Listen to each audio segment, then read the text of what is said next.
businesses, particularly in our tourism-related retail or hospitality, are, and it's an effort to try to help. We'll take a closer look at the program and reaction to it coming up at 6 o'clock.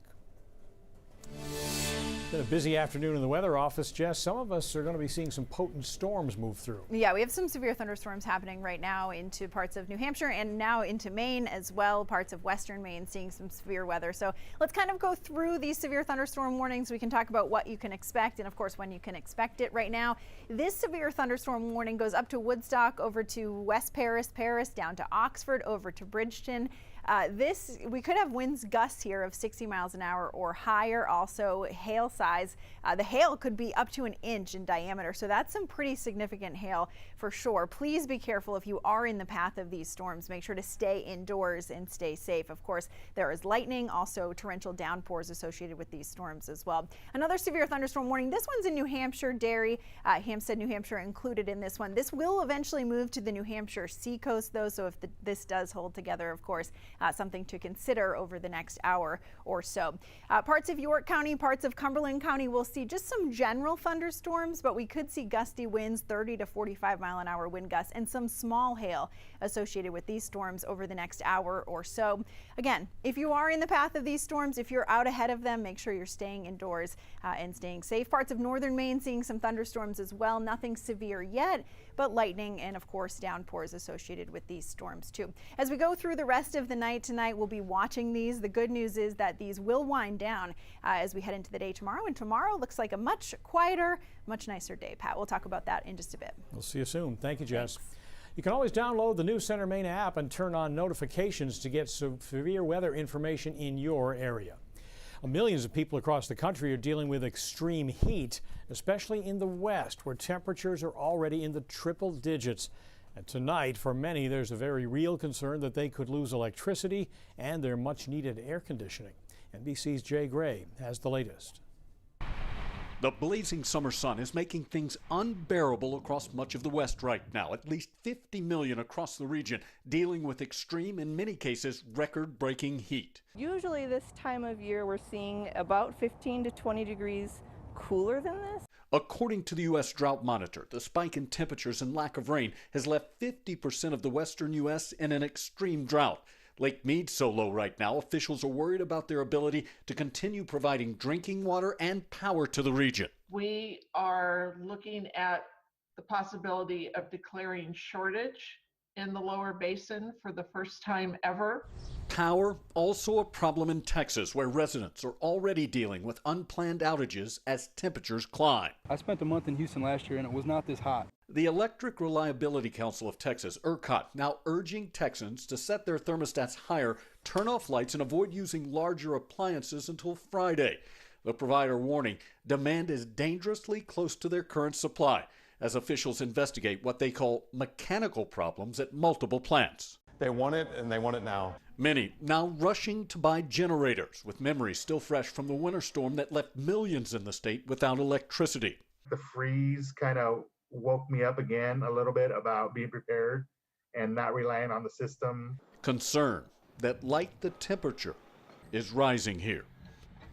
Jay Gray, NBC News, Dallas. The Maine CDC says 3 more people have died with COVID-19 and reports 29 new cases.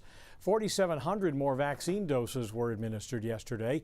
63% of the people in Maine eligible to get the vaccine have done so. That's an increase of 0.3% from yesterday. The CDC has classified the Delta COVID-19 variant as a subject of concern. The agency tells NBC News it made that change based on mounting evidence that the Delta variant is more transmissible and causes more severe disease when compared to others. This variant was first identified in India. The CDC also says the Delta variant accounted for nearly 3% of the cases for the 2-week period ending on May 22nd. But data predict that for the 2-week period ending June 5th, that figure will increase to 10%. Congressman Jared Golden is warning against possible cuts in Navy shipbuilding, which could deliver a blow to Bath Iron Works. Golden is a member of the Armed Services Committee. A hearing today addressed the Navy's budget proposal, which requests just one new Aegis destroyer to be built. Initial plans called for 3. And one of the ships on the cutting block was to be built at BIW. Golden says this budget would put 500 young shipbuilders out of work, and it's not easy to replace them later because it takes up to 7 years for shipbuilders to become proficient. We can deliver on budget, on time, and the Flight 3 coming online now is the most superior destroyer ever built. Congress bears the responsibility to provide and maintain a Navy, and Congress gave the Navy direction last year that isn't reflected at all in this budget proposal, essentially a 2-ship reduction from the existing law, which Congress agreed to this past December. Golden says while he disagrees with the proposed budget, he will still work with the Navy to make sure they get what they need. The pandemic caused countless new normals to be created, but they weren't all bad. It inspired more people to get outdoors, and although businesses struggled to make it by, the Katahdin Woods and Waters National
bears. Andrea snapped this shot in Bethel of a black bear doing his best.